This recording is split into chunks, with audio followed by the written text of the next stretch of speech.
Bu motor gördüğünüz kimi işləməyə başlayır. Bu da ötürücü olur kabellə.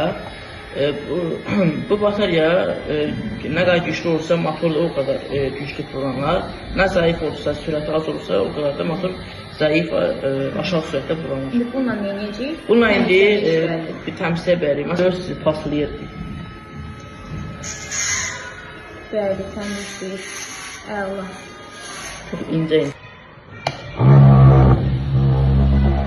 Gördüyünüz kimi kilo olur. Motor 3 funksiyanı yerinə yetirir. Çox qəşəng. Digər bir funksiyası da var.